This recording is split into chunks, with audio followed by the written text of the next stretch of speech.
Arc 6, The Corridor of Memories. Chapter 38, Who Are You? Subaru gazed around the room, not knowing what had happened to him. He could not comprehend a shred of the situation. Subaru. It was the room that he had gotten so used to seeing now, even if he would hesitate to call it familiar. The walls, floors and ceiling were covered in ivy, even the bed he had woken up in was woven with ivy. In front of him stood two girls, a beautiful lady, and a beautiful little girl, both were craning their necks to look at him. A huge lizard was kneeling down beside his bed. On the other bed within the room, a girl with blue hair and closed eyes was lying there. There was absolutely nothing out of the ordinary. This was the green room of the Pleiades watchtower. Subaru, but... Why am I here again? Subaru didn't know if he had even woken up. With his hands on his head, Subaru recalled what had happened just before. They had talked about challenging the second floor trial whilst he had tried to confirm whether he possessed any special abilities.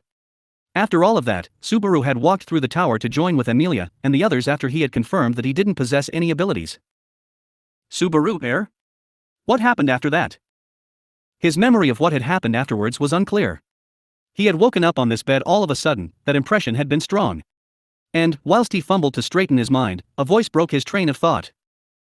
Amelia, hey Subaru, are you feeling okay? Subaru, aha. Amelia-chan, you're so close.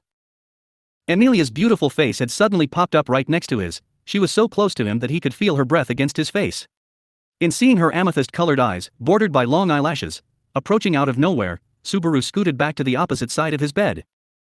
Amelia's eyes widened in surprise at his overreaction. Amelia, you don't have to look so scared. Besides, it was me who had been scared earlier. Subaru, scared. Beatrice, certainly. We thought that you had disappeared. We searched for you and found you collapsed, I suppose. It would be improper to not be worried. Subaru, seriously? I collapsed again? Beatrice crossed her arms and snorted in exasperation. Subaru was caught by surprise by her words. He stood up and patted his body to make sure it was okay. Yet, he couldn't feel any abnormalities. Though it was dubious whether he would notice any differences considering his amnesia, there were no obvious signs of trauma. Subaru, still, it's pretty dangerous to collapse twice in such a short time, although it has only been a couple of hours. Should I feel lucky that my memories weren't blown away again? Beatrice, what are you grumbling about? Subaru should have something to say to Betty and Amelia, I suppose. Subaru, something to say. Beatrice threw these words at him as he was staring at his outstretched arms. Subaru turned around to see both Amelia and Beatrice staring at him. He was a little bit worried about what would he have to tell these two individuals. Subaru, well, I'm sorry. I apologize for worrying you all. You both saved me again. Beatrice, you're doing fine so far. Amelia, hey, you are most welcome. But, I am quite glad that nothing happened to you. I'm so relieved. Subaru, yes. I'm sorry to Amelia-chan, it's inexcusable for me to cause you so much trouble all the time. Raising his hand in apology, Subaru expresses his gratitude towards Amelia. However, when Amelia heard Subaru's words, she furrowed her shapely eyebrows. Her amethyst eyes looked positively bewildered. Amelia, wait. Subaru, what happened just then? Subaru, what happened? That's a vague question. What's the issue? Amelia, well, just now you called me Amelia-chan. Somehow, being called that makes me feel a little bit uneasy. While saying this, Amelia began to fiddle with her long silver hair as she nervously looked at Subaru. Her gaze seemed to be filled with loneliness. Subaru involuntarily let out an internal yelp. Open and friendly, her appearance had struck Subaru's taste. However, in regards to her current emotions, Subaru felt like there was a deep gap between them. Beatrice, Subaru's pranks are starting up again now, I suppose. More importantly, Beatrice's mood was starting to get worse after hearing the exchange of those two. Shaking her splendid drills, she snapped her fingers at Subaru. And, with a puff of her red cheeks, she said, Beatrice, I want you to tell Betty and Amelia now. Why did you go to the Teijida library last night, I suppose? Why did you collapse there? Subaru, wait, what, I collapsed again in Teijida? Beatrice, again? Subaru, seriously, Teijida is such a dreadful place. I don't know what I was doing there again. After all, it's a place with such a shady history, it was reckless of me, I guess. Subaru had been told of an incident which his own memory did not recall. He was bewildered by this fact and started to feel a little bit unsettled. For sure, he could not recall anything before and after he had slipped out of consciousness. Still, there should be no reason for him to have visited Teijida again. Rather, it's more likely that someone must have found him collapsed elsewhere in the tower and brought him to Teijida. Though, he didn't see what the point of that would be. Beatrice, wait, I suppose. Subaru. However, Beatrice had told him to wait up, as he began to feel confused. Subaru, yeah? Beatrice, somehow, I think we're not on the same wavelength. Subaru, tell us the story accurately, I suppose. Subaru, accurately. What do you mean? Beatrice, try telling us about the situation you're in right now. Patiently, Beatrice slowly spelled this out to Subaru. He nodded his head as he sensed the intimidation in her tone as she spoke those heavy words. And, whilst Emilia looked at him with a worried expression on her face, Subaru strained his memory and thought. Subaru, well, I think I told you, when I woke up I had no memories. Though it doesn't mean that they are completely empty. My memories since being summoned to this parallel world are.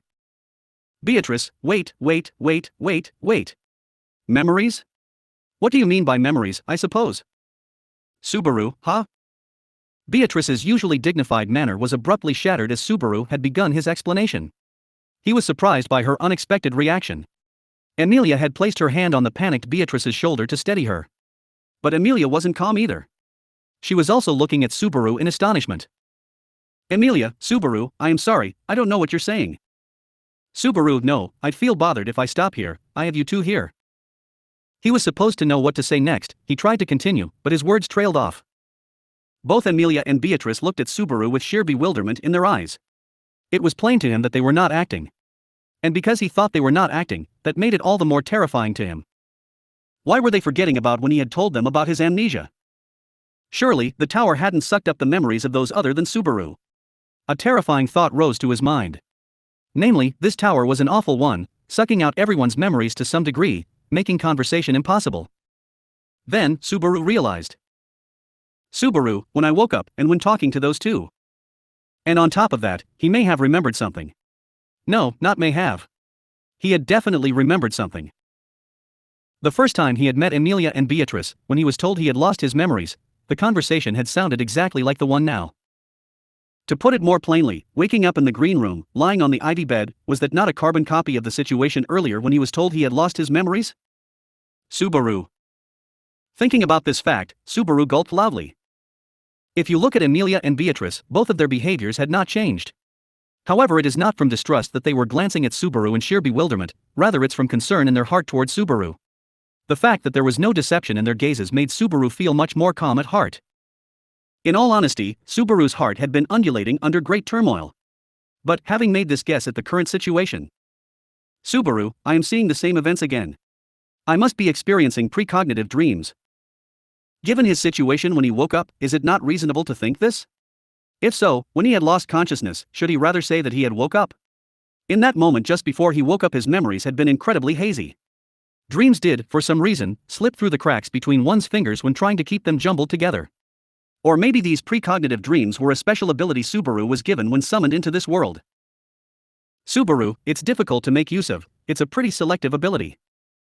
However, there's no doubt that if he could master it, then it would be quite a potent ability. In the end, a precognitive dream would let him foresee the future. The longer it would show him the truth for, the greater chance of finding a clue to overcome the situation.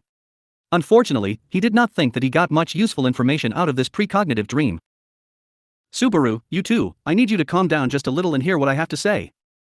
Sitting up straight, Subaru now had an understanding of the ability he possessed. He turned towards them and said that. Emilia and Beatrice both look at Subaru and nod, with serious expressions on their faces. Looking towards them, Subaru said with a slight hint of hesitation. Subaru, I don't know if you can believe this, but I seem to have lost my memories. Subaru had awakened at the Teijida library and lost his memories. It took as much time as it had in the precognitive dream for Emilia and Beatrice to digest what he had confessed.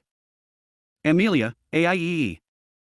With an air-splitting sound, the girl slammed her palms onto her own cheeks with all her strength. Her anxious eyes widened up in pain, and at the shock, as she motivated herself with an all right. It was a brave, almost manly way of accepting it, something he had also seen in his precognitive dream. Emilia, I'm fine. Being like that is no good, is it? How could we keep making the troubled face when Subaru must be feeling even more troubled than we are? Look, Beatrice too. Having rallied her strength with a vigorous speech, Emilia shook Beatrice's shoulder. In front of Emilia's geared-up presence, Beatrice looked at her, unable to hide her confusion. Amelia, I'm shocked too, and I also understand the sadness, but right now, we have to think about the one who's taking this the hardest. We have to do something for him, don't we? Beatrice, Betty is. Beatrice. Subaru fought back a pang in his chest as he watches Beatrice struggle to get her words out. Subaru knew exactly what Beatrice would say and what sort of face she would make. But he was quite wrong in thinking that it would bring him some peace of mind. Having to betray someone's feeling of hopes was tough, rather it was terrifying. No matter how many times he had to do it, regardless whether it was the same problem for the second time, it was all the same. And now, Subaru knew Beatrice much better than the first time he met her. That was why it was tougher for Subaru than the first time. Beatrice, Aowog, just, really. Subaru is just the most hopeless contractor in the world. With that said, Beatrice broke through her embarrassment. The pattern of the butterfly wings that adorned her irises started to flutter in her eyes. While he was relieved by that, Subaru felt a strong sense of self-hatred. Was this right? Was he satisfied with this? Yeah, Natsuki Subaru. Could he really erect a castle upon the sand, on top of the bonds and faith he'd already built up? Subaru gritted his teeth together as he saw Amelia and Beatrice's heart-wrenching, albeit gentle, determination. Subaru had not confided to them that he was able to experience precognitive dreams. The conversation after he woke up, and with remembering their names, he pushed the fact that not all of his memories had fallen out. In fact, besides his memory loss, of course, Subaru's report had also been about the allocation of his missing memories. He couldn't afford to doubt the two people with him, and furthermore, Subaru himself didn't want to engage in any unproductive conversation. Above all else, he wanted to figure out how far his precognitive dreams would show the truth correctly for. For this reason, he did not want to create a situation which would deviate from what his precognitive dream had shown him. Although some changes had occurred at the start, they were not anything too big. However, this was not the only reason that he did not mention his precognitive dreams. Subaru. Neither Amelia, Beatrice, Ram, Julius, Echidna nor even anyone had explained to Subaru that he had this precognitive dreams ability. Shala and Meili also hadn't. It's difficult to imagine that they intentionally hid it from Subaru. Even under the prior circumstances, it's difficult to believe that they all had the same intention. It made no sense.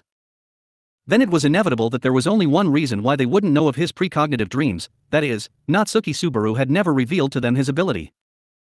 Subaru, what were you thinking, Natsuki Subaru? Subaru calls his name out as if he was referring to a different person.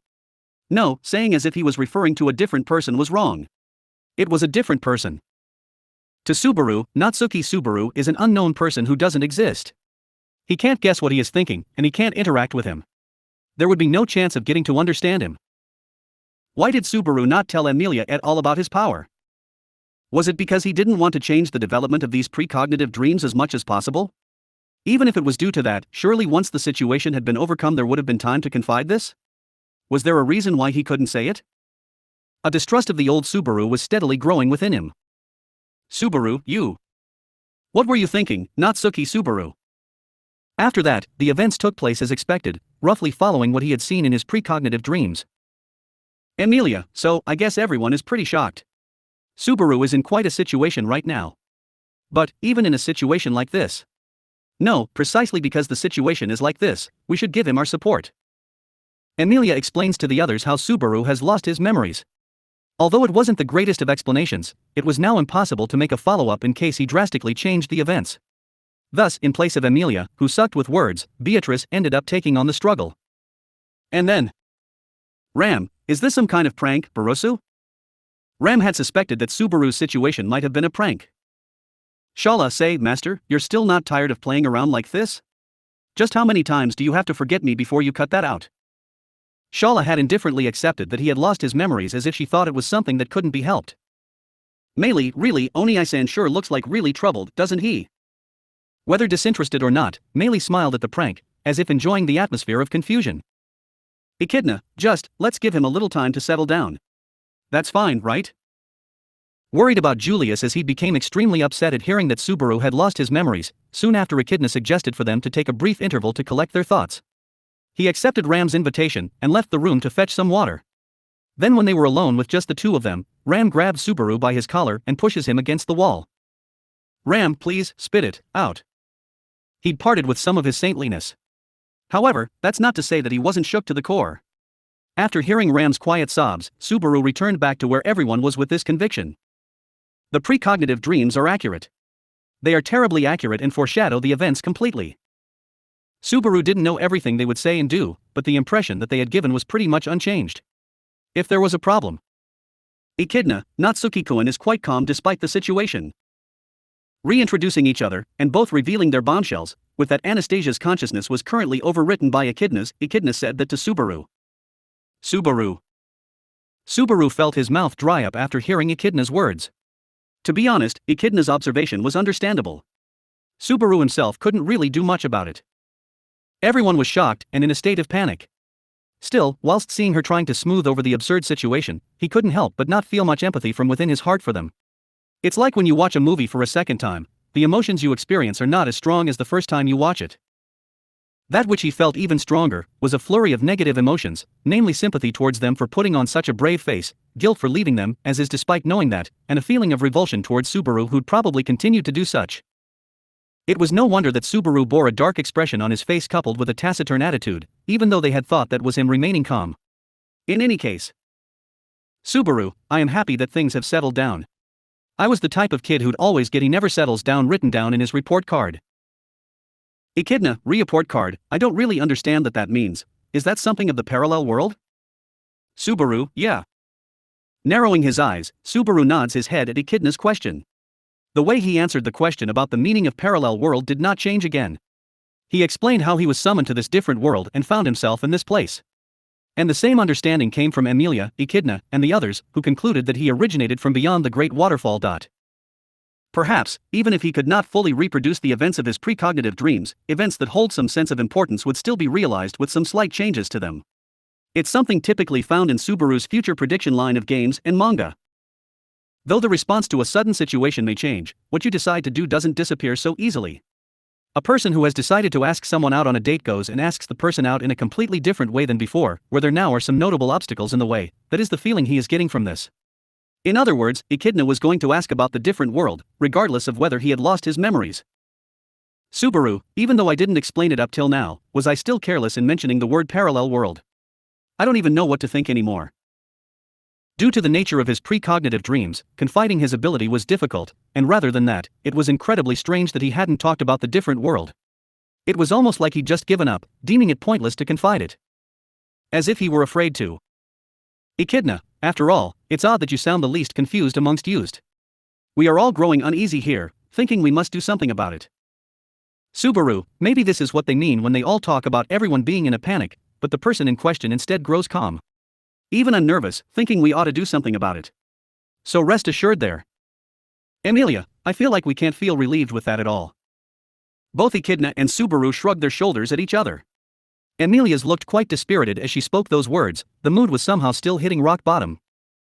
After all, Subaru's attitude was growing. He had tried to mimic his precognitive dream as much as possible, however, how attempts at mimicking his attitude had been quite poor. It was very difficult to imitate the confused self he had seen in his dream. So, before he spouts out additional nonsense. Subaru, anyways, I understand the situation we are in. I know that there's a lot of confusion, but let's overcome it together. Let's do something about it. Clapping his hands together, Subaru tried to progress the conversation ahead. Beatrice nodded in response, and as if obeying the precognitive dream, she said. Beatrice, you will want to check the Teijida library, I suppose. Shala, Yui. With a loose-lipped smile, the glamorous, beautiful woman let out a shriek. If she would just straighten herself out and start to look more dignified, her beauty would surely captivate the hearts of many men. Her face relaxed though, as she tried to snuggle into Subaru. Shala, master. I'm happy. I swear I'll make you happy. Subaru, hey, don't say that. Don't hug my arm. You're frighteningly soft. Shala, I just want to have it so those means parts to you are smushed, you know. Subaru continued to push her away by her forehead whilst Shala tried to desperately cling onto his arms. In all honesty, being clung onto by a beautiful woman who from the start took on a tempting appearance, was a sense of distance that he wanted to restrain himself from, both in terms of Subaru's strength as a human and as a boy. Subaru and the others had arrived now at the third floor of the watchtower, where the Teijida library was. As it had been in his dream, they would search the library in an attempt to find out how Subaru had lost his memories, and if possible, get them back. However, Subaru knows that their search will be ineffective, and that they will bring back no results. It was going to be an irritating time for him now, since he was not allowed to participate in the search. Though to him, it looked like Shala was acting way too overfamiliar than his dream had shown. Shala, after all, master, you chose us over that chibi KO, didn't you? Subaru, it's not like I specifically chose it. Due to what's happening, I couldn't help but be stuck with you. Shala spoke this with a ditzy expression, talking about their approach to Teijida. Although the distance to the library was not long, Subaru had arranged it so that he wouldn't have to hold hands with Amelia and Beatrice. His intention behind it had been out of pangs of conscience towards Beatrice and Amelia.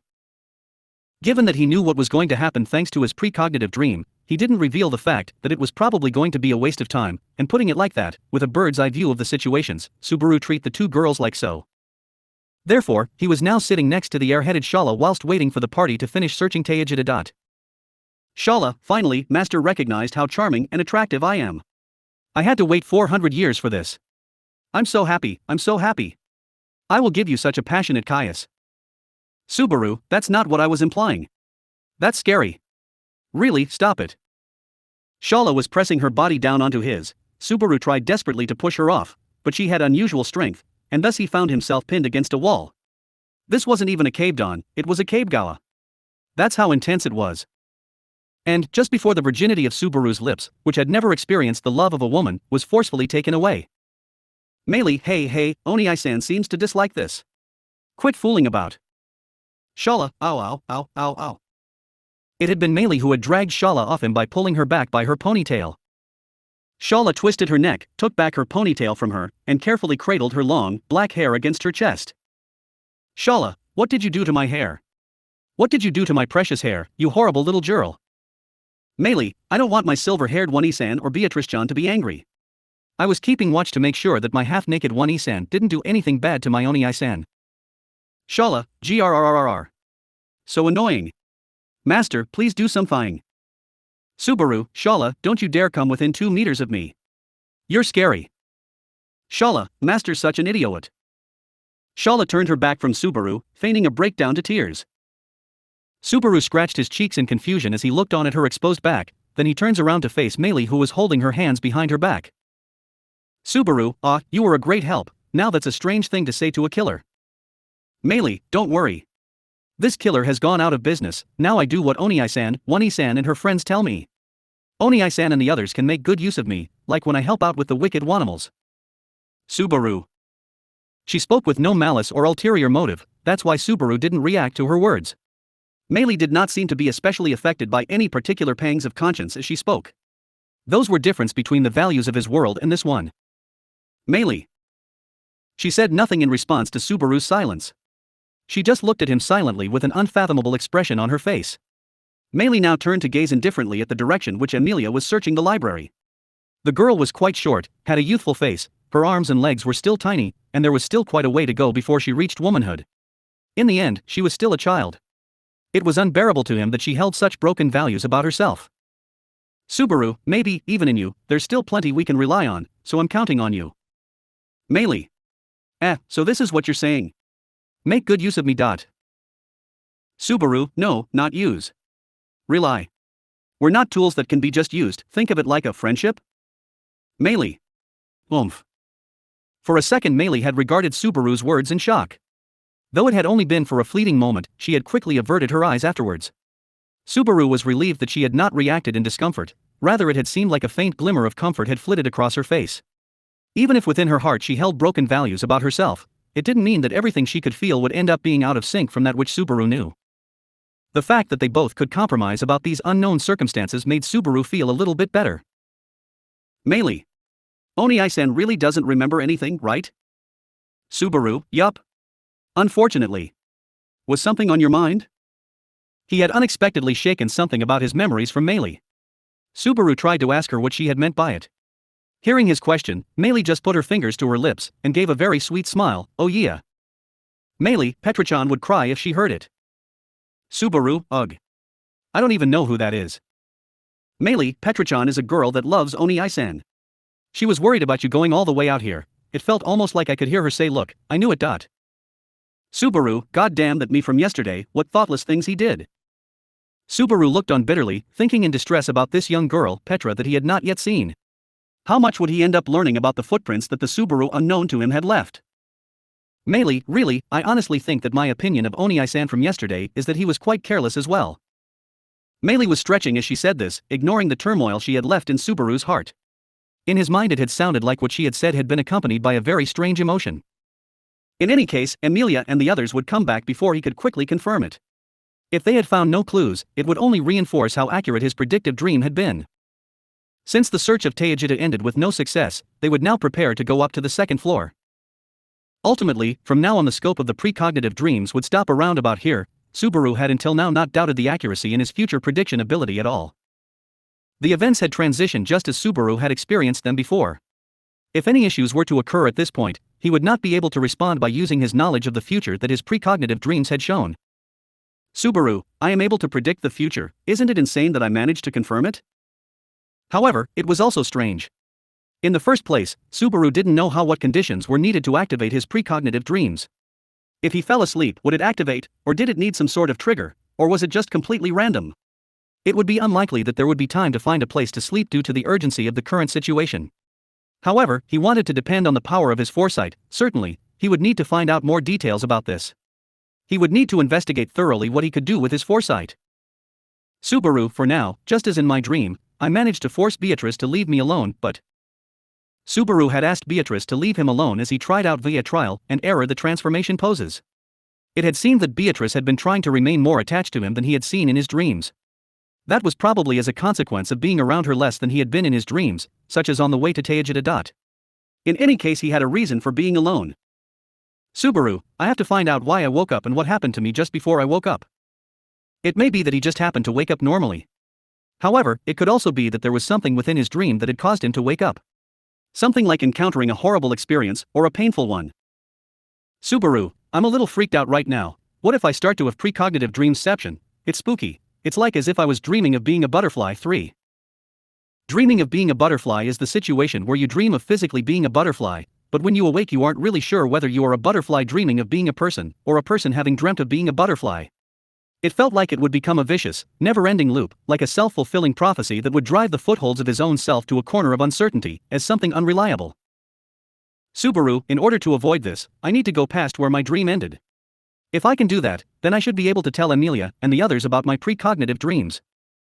The Subaru before losing his memories had unfortunately avoided confiding his ability to Emilia and the others. However, Subaru now was anxious to change this situation and confide to everyone what he could do. He didn't know what would become if he were to do such a careless thing. Frightened by this anxiety, he didn't want to bring a situation about where he'd delay it now. Subaru. I have decided. Looking back to re-evaluate his position, Subaru had finally decided that he would tell them about his precognitive dreams. Nonetheless, what was coming up ahead was an unknown to him. After the point at which Beatrice had left, his memories, including those of having performed the transformation poses, were quite fuzzy. Therefore, showing proof that he could experience precognitive dreams would be quite difficult to do. In addition, he didn't know how to activate them. He would need them to cooperate with him when he tried to explain his ability. If he could master his dreams, it would become an extremely powerful weapon at his disposal. Or perhaps it was a necessary weapon that would allow them to conquer the Pleiades watchtower. With these thoughts in mind. As for Natsuki-kun, is it not dangerous for him to accompany us in the crazed state he's in right now? Asterisk in the distance asterisk. Having arrived in front of the hall, in an attempt to join everyone, Subaru held his breath at hearing those words. The intelligent voice he had heard was Echidna's. For some reason in his mind, Subaru had hesitated to announce his presence, and had decided to hide behind the wall. The conversation in the hall continued. Emilia, Echidna, what do you mean by dangerous? Echidna, there's nothing else to say, right? Considering the state he's in right now, it's certain he has lost his memories. However, what he said afterwards was truly crazed. The way he explained the term parallel world is proof. Emilia, parallel world. Julius, you don't truly believe he came from beyond the great waterfall? Julius and Emilia seemed shocked at hearing Echidna's words. Subaru's heart lurched. What did Echidna's remarks mean now? He wanted to jump out from his hiding spot and ask her, but for now he would suppress that emotion. Even if Subaru didn't ask, surely someone else would. Ram, it was certainly an absurd explanation. Emilia, Ram, you too doubt what Subaru said? Emilia reacted in surprise at Ram's cold, indifferent tone. In response to her question, Ram said, Emilia-sama. Ram, it's not like I doubt Barusa's argument from the start. Indeed, Barusa's knowledge, behavior and strange customs are things which are unknown to us. It is clear that he may indeed come from a place which none of us here know about. Emilia, well, in that case. Ram, but, where he came from, it's limited to this world. I am sure being from beyond the great waterfall could be tailored to mean Barusa's term, parallel world, but I can't believe the existence of such a place. There is no reason to believe him now at all anymore. Emilia, Ram. Emilia's voice faintly trailed away as she heard Ram's explanation, which felt like she was enduring bitterness in it. But there was no reply. Emilia quietly cleared her throat. Emilia, I believe in Subaru, Beatrice too, so please, try to believe what Subaru said. Julius. Emilia-sama, Echidna is not suggesting that Subaru is trying to deceive us on purpose. She is just saying that he's in a terrible state of confusion. Beatrice, in that statement, you still agree with that spirit, I suppose.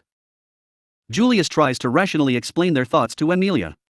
However, Beatrice was having none of it, as she was intent on remaining on Subaru's side in this matter.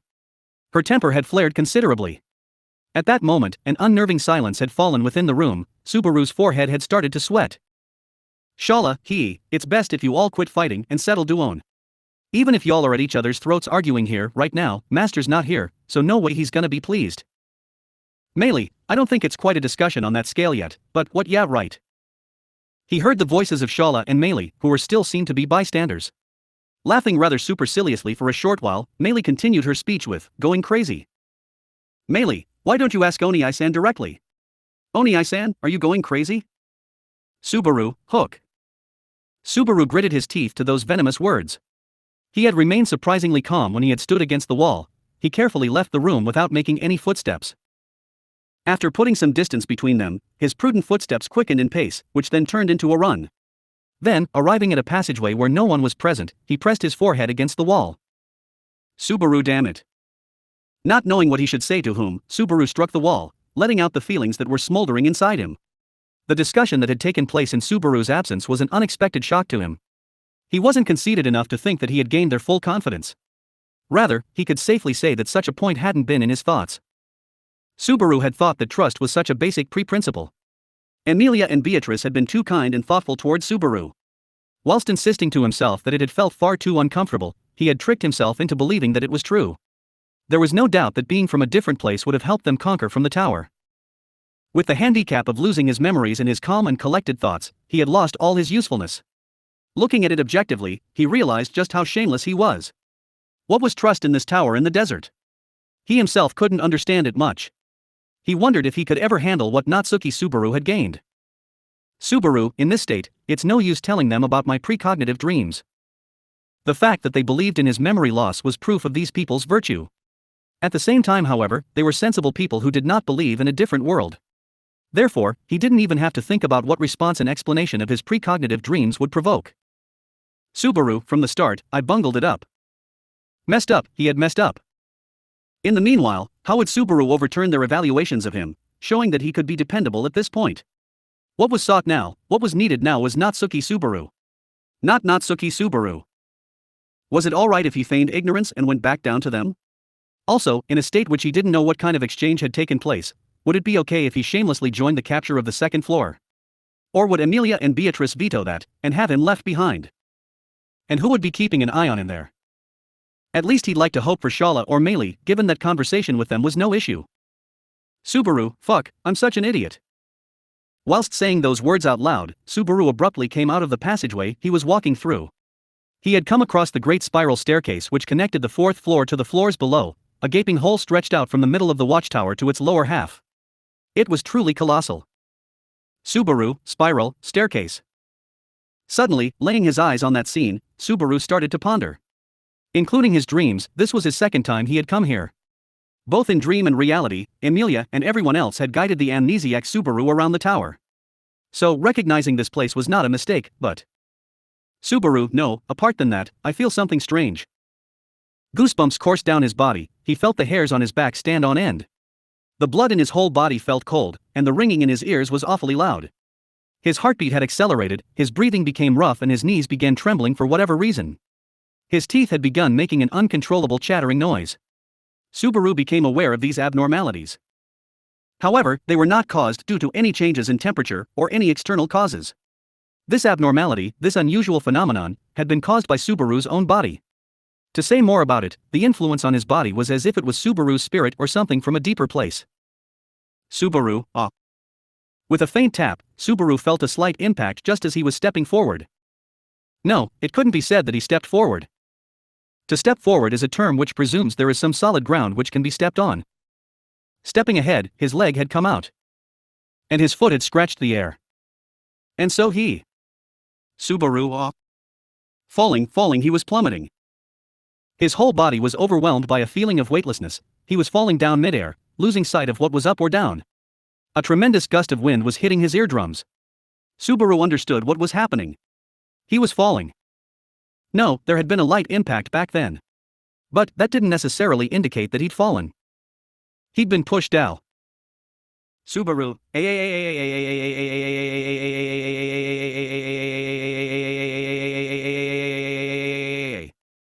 Screaming his lungs out, Subaru desperately stretched out his hands searching for somewhere, anywhere to hold on to. There was nothing. There was nowhere he could hold on to.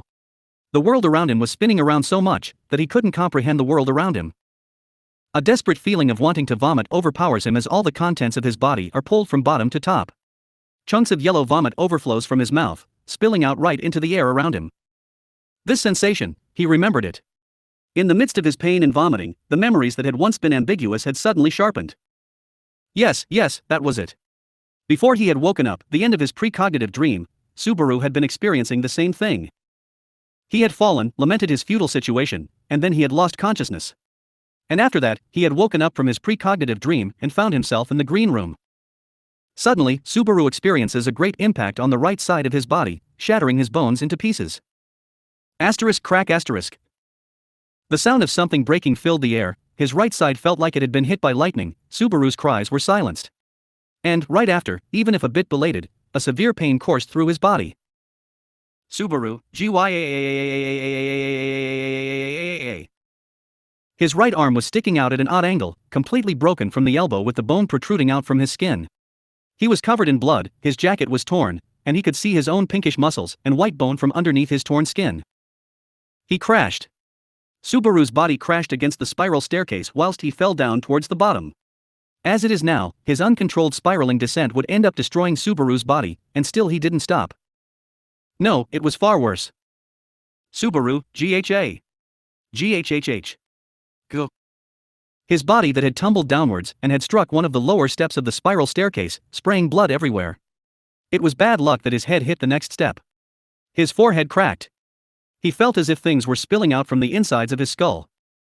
Instantly, he lost consciousness. Where it seemed like it had all ended, his body collided with another step, and the pain from his broken right arm woke him up as his body continued to lose its shape. Subaru, AHHHHHHHHHH. Jaya.